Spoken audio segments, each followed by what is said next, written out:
하나님 말씀 제가 읽습니다. 요한복음 5장 19절부터 29절입니다. 그러므로 예수께서 그들에게 이르시되 내가 진실로 진실로 너에게 이르노니 아들이 아버지께서 하시는 일을 보지 않고는 아무것도 스스로 할 수 없나니 아버지께서 행하시는 그것을 아들도 그와 같이 행하느니라. 아버지께서 아들을 사랑하사 자기가 행하시는 것을 다 아들에게 보이시고 또 그보다 더 큰 일을 보이사 너희로 놀랍게 여기게 하시리라. 아버지께서 죽은 자들을 일으켜 살리심같이 아들도 자기가 원하는 자들을 살리시느니라. 아버지께서 아무도 심판하지 아니하시고 심판을 다 아들에게 맡기셨으니 이는 모든 사람으로 아버지를 공경하는 것 같이 아들을 공경하게 하려 하심이라. 아들을 공경하지 아니하는 자는 그를 보내신 아버지도 공경하지 아니하느니라. 내가 진실로 진실로 너에게 이르노니 내 말을 듣고 또 나 보내신 이를 믿는 자는 영생을 얻었고 심판에 이르지 아니하나니 사망에서 생명으로 옮겼느니라. 진실로 진실로 너에게 이르노니 죽은 자들이 하나님의 아들의 음성을 들을 때가 오나니 곧 이때라. 듣는 자는 살아나리라. 아버지께서 자기 속에 생명이 있음같이 아들에게도 생명을 주어 그 속에 있게 하셨고 또 인자됨으로 말미암아 심판하는 권한을 주셨느니라. 이를 놀랍게 여기지 말라. 무덤 속에 있는 자가 다 그의 음성을 들을 때가 오나니 선한 일을 행한 자는 생명의 부활로 악한 일을 행한 자는 심판의 부활로 나오리라. 아멘. 오늘 하나님께서 저와 여러분에게 주시는 말씀은 요한복음 5장 19절에서부터 29절입니다. 이 말씀을 통하여 예수님을 믿으면 무슨 일들이 일어날까요? 이런 제목으로 말씀을 전하겠습니다. 반갑습니다. 한 주간도 잘 지내셨는지 서로 인사 나눕시다. 하늘의 복 많이 누리세요.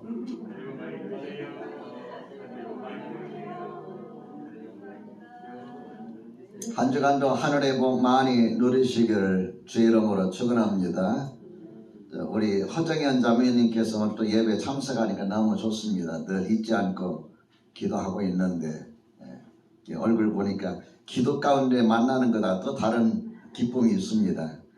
주의 이름으로 축복합니다.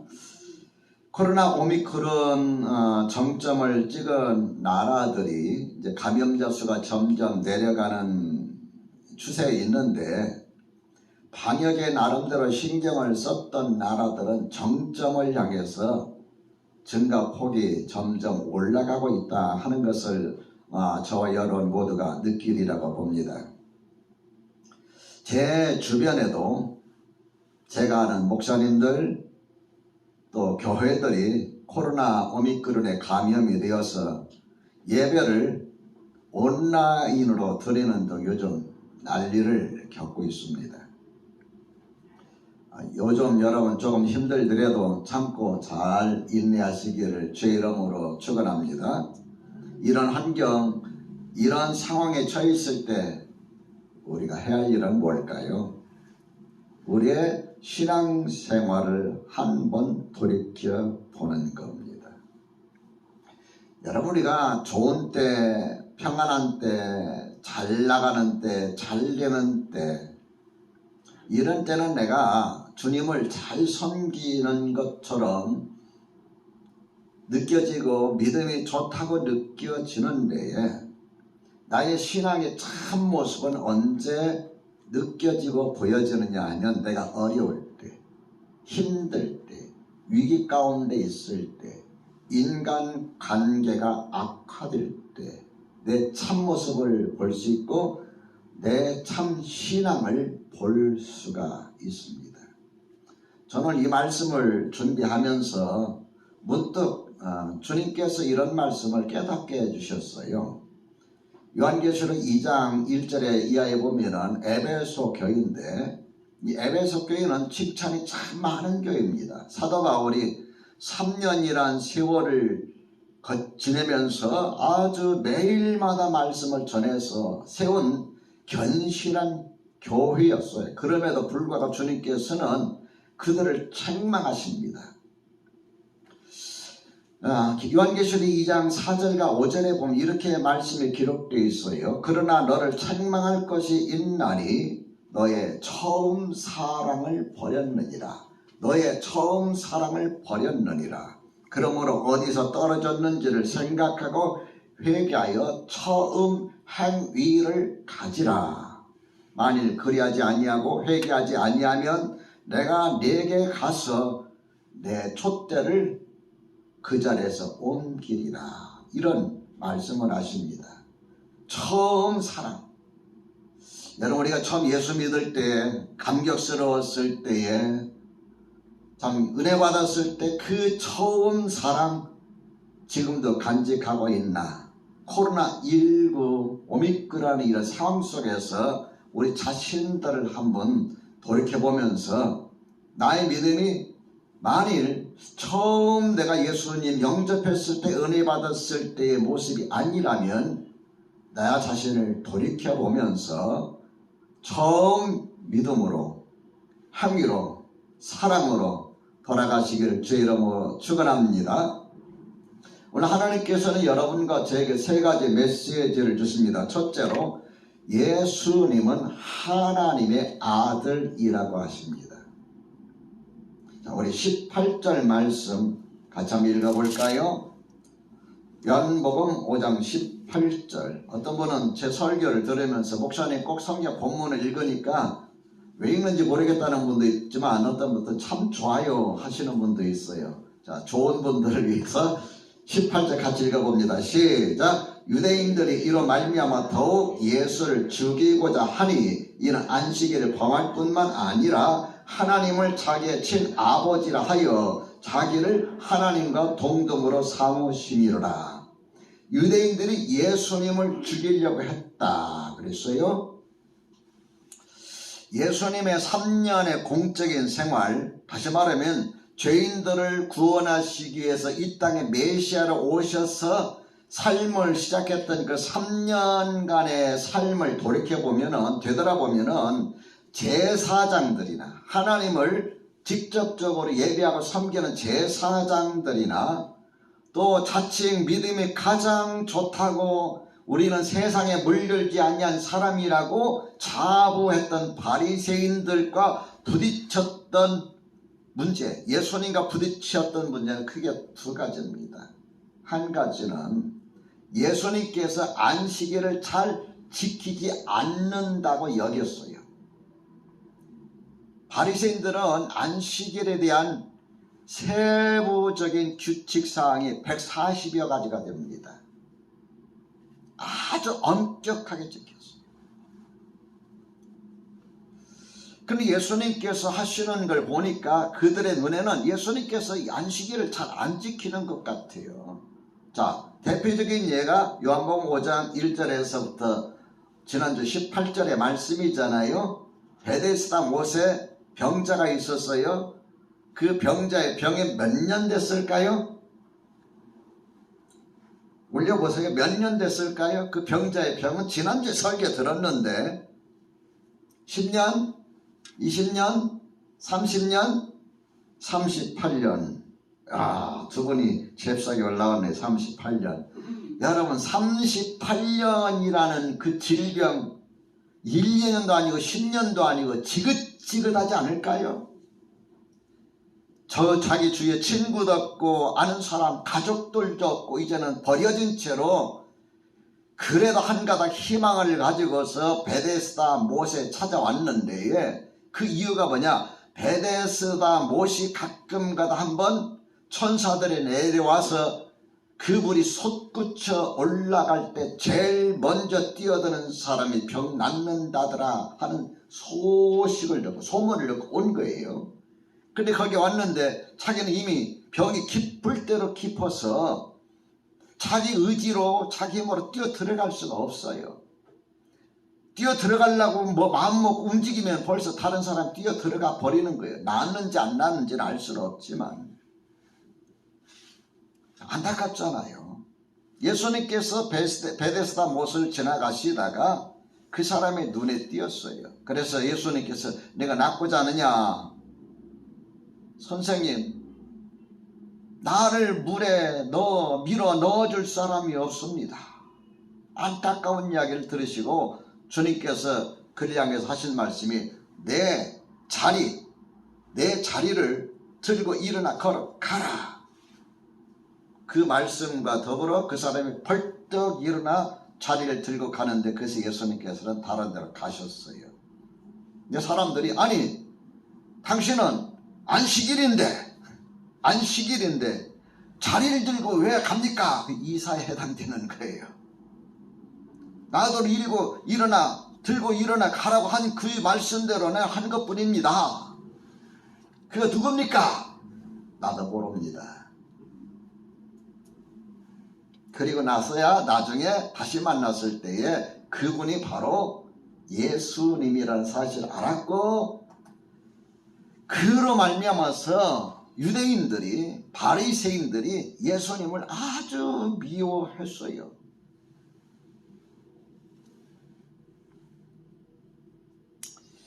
사건이 여기에만 있는 것이 아닙니다. 누가복음 14장 1절에서 6절 보면은 수종병 한 사람이 있어. 수종병이 뭔가 옛날에 고창병이라고 개혁성경에 나오네. 수종병이 뭔가 찾아봤더니 복부에 물이 가득 차서 신장, 간장 압박하면서 몸이 퉁퉁 붓는 병이래요. 얼마나 불편하겠습니까?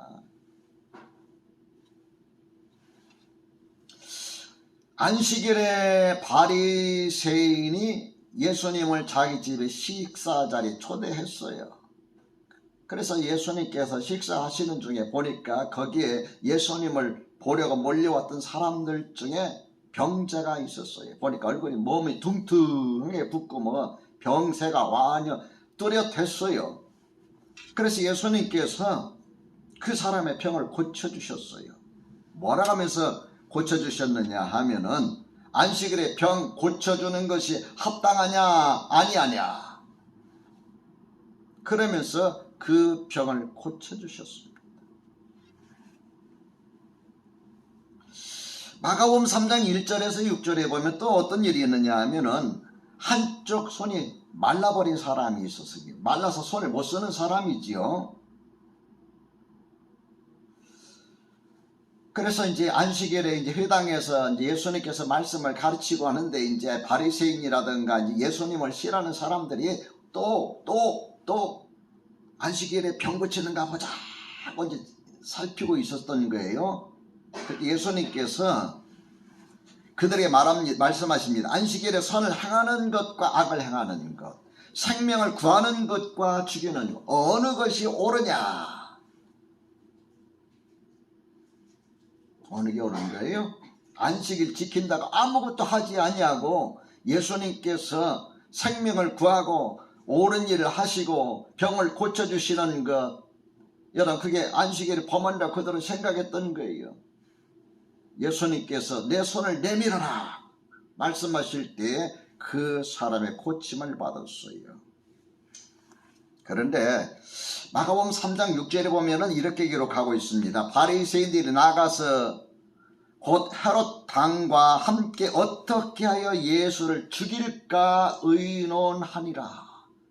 예수님 안식일에 병 고친다고 하여서 예수님을 죽일 생각을 그때부터 시작했는데 사역 초기에 일어났던 일입니다. 이렇게 예수님과 바리새인이나 사두개인이나 서기관이나 뭐 이런 사람들은 자꾸 충돌이 일었던 것이 안식일 지키는 문제였습니다. 또 한 가지는 오늘 본문 18절에 보면은 자기가 하나님의 아들이라, 예수님이 하나님의 아들이라고 증언하신 일 때문입니다. 요한복음 1장 1절에 보면은 제일 먼저 사도 요한이 여러분과 제게 하고 싶었던 이야기가 뭐예요? 태초에 말씀이 계시니라. 이 말씀이 하나님과 함께 계셨으니, 이 말씀은 곧 뭐라 그랬어요? 하나님이시라고 그랬어요. 누구를 이야기합니까? 이 땅에 사람의 몸을 입고 오시기 전에 예수님을 말씀하는 거예요. 그러면서 말씀이 육신이 되어서 우리 같은 육신이 되어서 우리 가운데 임하셨다. 마태복음 1장 21절에 보면은 천사가 마리아와 약혼했던 그 요셉에게 나타나서 이런 말씀을 하죠. 아들을 낳으니 이름을 예수라 하라. 마리아 약혼했는데 마리아가 임신했다는 소리를 듣고 아니 이거 어떻게 된 거야? 나가 손도 잡아보지 않았는데 이거 어떻게 된 거야? 여러분 어떻게 된 거예요? 결혼도 안 해봤는데 손도 안 잡아봤는데 잡았는지는 모르겠습니다만은 이거 어떻게 된 거예요? 그래서 이 요셉은 의로운 사람이라고 했어요. 그래서 조용히 파혼하려고 했는데 천사가 나타나는 거예요. 요셉아 내 아내 마리아 데려오기를 무사하지 말라. 아들을 낳으리니 이름을 예수라 하라. 이는 그가 자기 백성을 따라 삽시다. 그들의 죄에서 구원할 자이심이니라. 아들 예수 그 이름을 예수라 하라. 이는 그가 자기 백성을 그들의 죄에서 구원할 자이십니다. 다시 말하면 예수님께서 이 땅에 오신 것은 여러분과 나라에금 죄에서 해방되도록 노임받도록 다른 말로 말하면 죄로부터 죽음으로부터 심판으로부터 해방되어서 영원한 안식에 이르도록 하시기 위해서 이 땅에 오신 거예요. 그래서 예수님께서 인자는 안식일의 주인이다 이렇게 말씀하셨습니다. 예수님 오늘 또 여러분과 저에게 이 땅에서 마음의 쉼과 더불어서 하늘나라 영원한 안식을 주시는 분이심을 확신하시기를 주의 이름으로 축원합니다. 둘째로 예수님에게는 세상을 심판할 권세가 있으십니다. 하나님의 아들로서 이 땅에 오신 예수님 어떠한 권한과 어떠한 권세를 가지고 있을까요? 22절 말씀을 같이 한번 읽어볼까요? 본문의 말씀 준비하시고 시작. 아버지께서 아무도 심판하지 아니하시고 심판을 다 누구에게? 아들에게 맡기셨다. 심판을 다 아들에게 맡기셨다. 27절의 말씀 보면은 또 인자됨으로 말미암아 심판하는 뭘 주셨어요? 권한을 주셨다 그랬어요. 다시 말씀드리면 하나님께서 예수님에게 이 땅에 보내실 때에 여러분과 저를 구원하시려고 십자가에 죽으실 뿐 아니라 그 이후에 모든 죄에 대하여 심판하실 심판의 권세까지도 주셨다. 믿으시면 아멘 하십시다. 왜 이렇게 권세를 주셨을까요? 그 이유는 23절에 보면 이는 모든 사람으로 아버지를 공경하는 것 같이 아들을 공경하게 하려 하시리라. 아들을 공경하지 아니하는 자는 그를 보내신 아버지도 공경하지 아니하시느니라. 여러분 생각해 보세요. 아무 권한도 없어요. 아무 실권도 없어요. 하나님의 아들이라신 분이 이 땅에 왔는데 용서할 권한도 없고 심판할 권한도 없고 아무것도 없어요. 그럼 여러분 말을 듣겠습니까? 절대적인 권한을 갖고 오셔야, 하나님 아버지 절대적인 권한을 갖고 오셔야 죄인들이, 사람들이 공경할 거 아닙니까? 그러면 여러분, 예수님께서 심판하시는 그 심판은 공정할까요? 이 세상의 심판이라는 것은요, 아무리 공정하다 할지라도 완전할 수가 없습니다. 그래서 나중에는 지방법원, 고등법원, 대법원까지 올라가요. 그죠? 최종 판결 대법원. 그래도 억울하면 나중에 또 재심까지 요청을 해요. 그 뭘 말합니까? 인간이 아무리 공정하게 생각하고 판단해서 재판한다 할지라도 한계가 있다는 말이에요.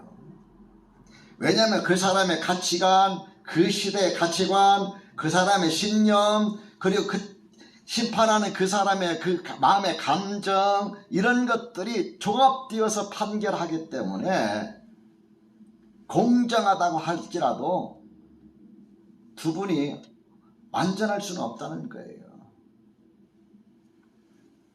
자, 그러면 예수님께서 이 세상에 이제 오셔서 심판하실 때 그분의 심판은 어떨까요? 예수님의 마음대로, 예수님 멋대로 하고 싶은 대로 막 이렇게 절대적인 권한을 가지고 있으니까 뭐 할까요?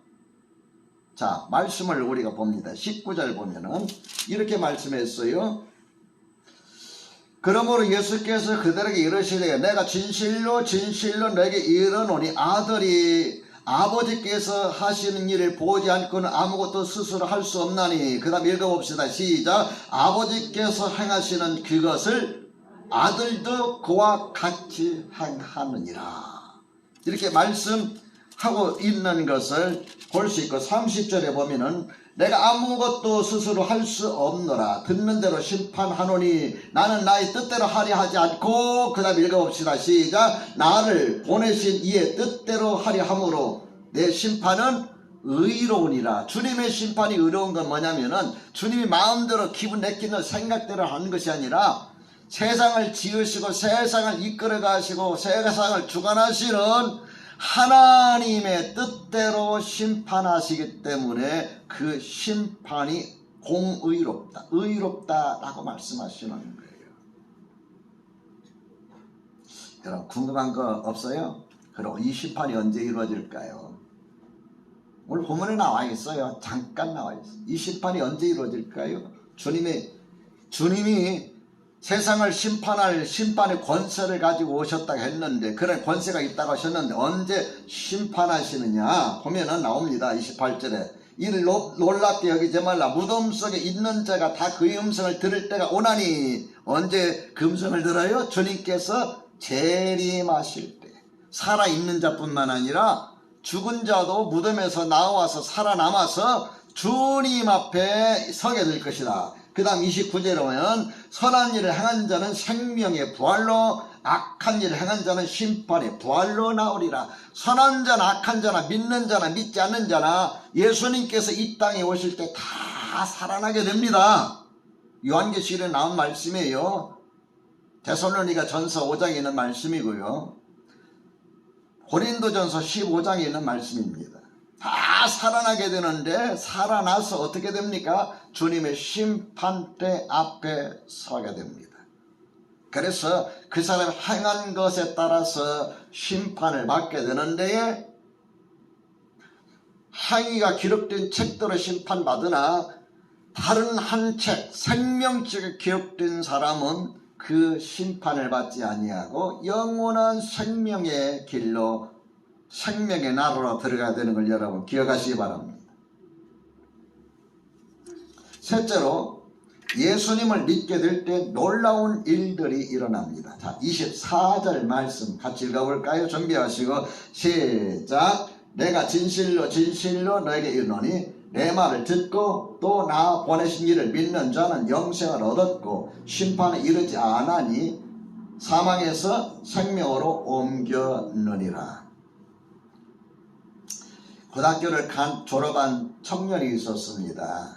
고등학교도 졸업했겠다 뭐하니까 이제는 뭐 아버지 간섭도 덜 받을 거 아닙니까? 그래서 이제 직장을 하나 택했는데 그 당시에 직장이라는 게 아주 뭐 안 좋은 직장, 트럭을 운전하는 그런 운전기사였어요. 지금은 뭐 좋은 직장일 수도 있지만 옛날에는 뭐 운전하는 사람들은 좀 죄송합니다만 혹시 이게 직업 이게 들까봐서 죄송합니다. 옛날에는 되게 보면 못 배우신 분들이 많이 했잖아요.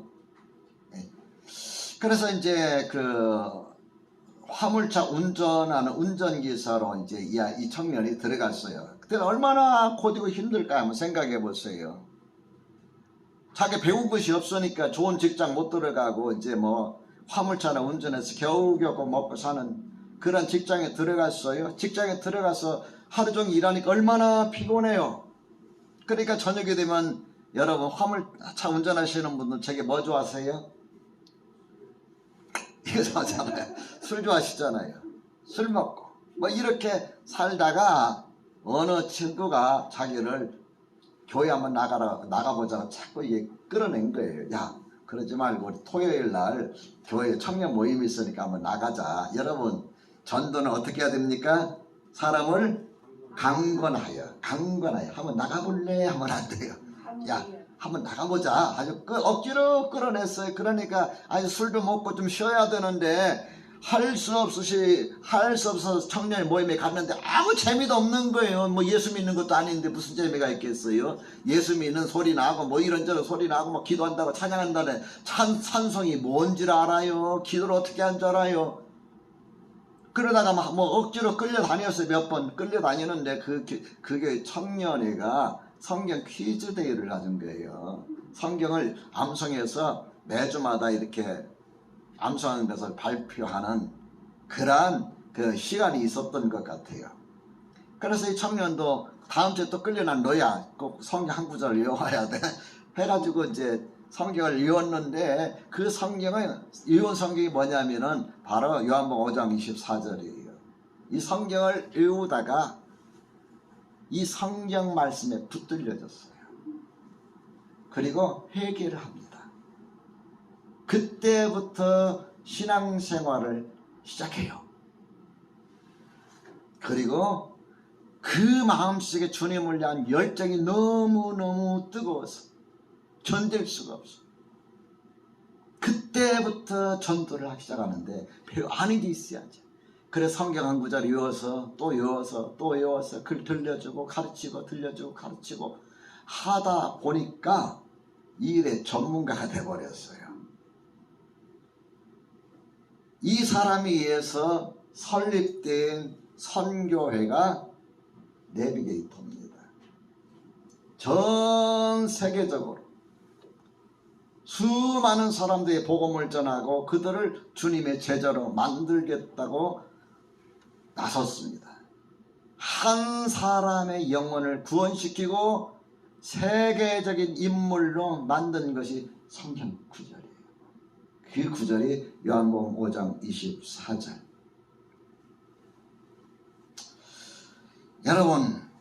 여러분과 내가 예수님을 믿게 될 때에 세 가지 놀라운 영적인 변화가 일어납니다. 첫째, 24절 볼까요?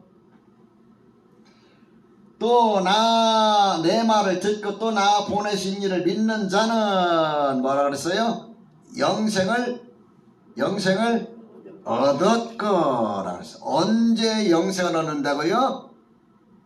믿는 자는 영생을 얻었고, 그러니까 예수 믿게 될 때에 예수 믿는 순간에 그 사람의 영원한 생명이 주어지는 걸 믿으시기 바랍니다.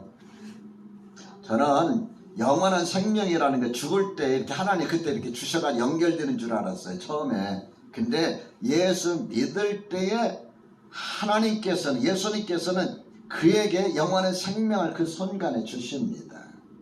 요한일서 5장 11절과 12절에 보면은 이렇게 말씀하고 있습니다. 또 증거는 이것이니 하나님이 우리에게 영생을 주신 것과, 주실 것이 아닙니다. 영생을 주신 것과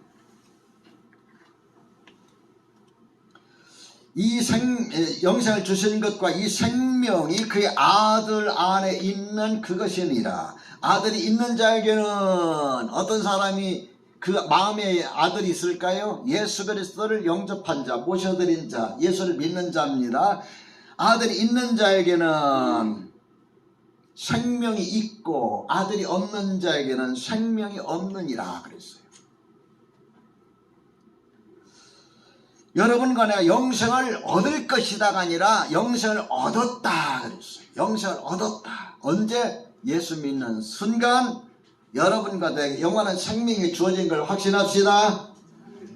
둘째로 예수 믿게 될 때 어떤 일들이 일어나느냐. 그 다음 24절 봅니다. 심판에 이르지 아니하나니 그랬어요. 심판에 이르지 아니한다. 이건 과거요, 현재요, 미래요. 과거입니까? 현재입니까? 미래입니까? 미래입니다. 주님께서 이 땅에 오실 때에, 주님께서 재림하실 때에 여러분과 내가 지은 죄로 말미암아서 심판에 이르지 아니한다. 이유가 뭘까요? 예수님께서 여러분과 나의 죄값 짐을 다 지불하셨어요. 믿으시면 아멘. 내가 행한 것에 대해 심판을 받지 아니하고 내가 행한 것에 대하여 상을 받게 됩니다. 그러므로 여러분 이제부터는 여러분과 제가 신앙생활할 때에 상 받기 위해서 여러분 주님을 섬기고 믿음 가운데 살아가시기를 주의 이름으로 축원합니다. 그 다음에 세 번째 놀라운 일이 일어나는데 그것이 뭐냐면은 사망에서 생명으로 뭐라 그랬어요? 사망에서 생명으로, 성경 보세요. 사망에서 생명으로 옮겼느니라. 옮길 것이다가 아니라 옮겼다. 현재, 과거, 미래 중에 어디에 속할까요? 과거입니다. 예수님을 믿는 순간 하나님의 자녀가 되고, 하나님의 자녀가 되는 순간 생명에서, 여러분 사망에서 생명으로 옮겨졌어요. 그러면 여러분과 내가 하나님의 자녀로서 생명을 가지고, 영원한 생명을 가지고 살아가는 것입니다. 이 세 가지는 여러분과 내가 예수 믿을 때 내 안에서 영적으로 일어난 놀라운 변화예요. 놀라운 변화. 단지 여러분과 내가 한 것은 예수 그리스도를 믿는 믿음밖에 가진 게 없어요. 그런데 하나님께서는 여러분과 내게 이 세 가지 놀라운 변화의 축복을 허락하신 것입니다. 그래서 에베소서 2장 8절에 보면은 이것을 일컬어서 하나님의 선물이라고 그랬어요. 하나님의 선물. 내가 행한 것이 아무것도 없는데, 내가 하나님 앞에 한 것이 아무것도 없는데 하나님께서 여러분 나에게 영원한 생명을 선물로 주셨어요. 에베소 2장 8절에 보면 너희는 그 은혜에 의하여 믿음으로 말미암아 구원을 받았나니 이는 너에게서 난 것이 아니 하나님의 선물이라. 하나님의 선물이라. 단지 내가 예수 믿은 것밖에 없는데 하나님께서 여러분의 저에게 선물을 주셨다. 영원한 생명을 가졌고, 그 다음에 우리 심판에 이르지 아니하고 사망에서 생명으로 옮겨진 이 놀라운 것들은 하나님께서 여러분과 나에게 주시는 선물이다. 믿으시면 아멘 합시다. 여러분, 우리가 정말 귀한 선물 받으면 기분이 어때요? 있으나 마나 선물 받으면 시큰둥 하잖아요. 그죠? 근데 귀한 선물 받으면 너무 좋은데, 만일 그것이 돈 주고 살 수 없는 거라면은 그것을 선물로 받았다면 여러분 어떨까요? 그냥 좋아요 정도 될까요? 감격스럽겠죠. 안 그렇습니까? 신앙생활이라는, 그래서 여러분 감격이 있어야 돼요. 그 감격이 있을 때 내가 하나님 앞에 하나님 섬기고자 하는 마음이 생기고, 내가 하나님 앞에 뭔가 하나님 말씀대로 살고자 하는 그 의욕이 생기는 겁니다. 그래서 에베소 2장 10절에 보면 이렇게 말씀하고 있습니다. 우리는 그가 만드신 바라. 우리는 그가 만드신 바라. 하나님이 만드신 작품이다 그 말이에요. 하나님이 만든 작품인데 그리스도 예수 안에서 선한 일을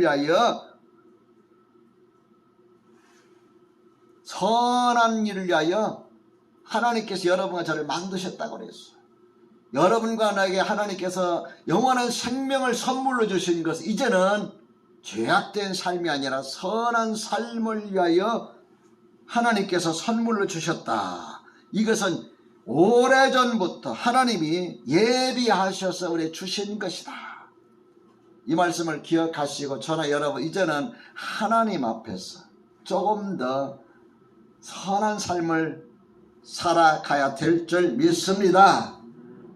좀 더 우리가 착해져야 될 줄 믿습니다. 요즘 여러분 대통령 선거 보면서 마음이 참 아프잖아요. 심란하잖아요. 힘들잖아요. 우리가 생각할 때 리더라는 것은 자격과 조건이 나보다 뛰어나야 되는데, 존경받아야 되는데, 근데 그들을 탓할 게 아니고 우리 자신들을 봐야 됩니다. 하나님께서 나에게 값진 선물을 주셨는데 나는 과연 하나님 앞 어떻게 살고 있는가? 저나 여러분 모두가 선한 일을 위해 지음받았다는 사실을 기억하시고 이 세상 살아가는 동안 하나님의 작품으로서 여러분 그렇게 여러분의 발자취를 남기시길 주의 이름으로 축원합니다.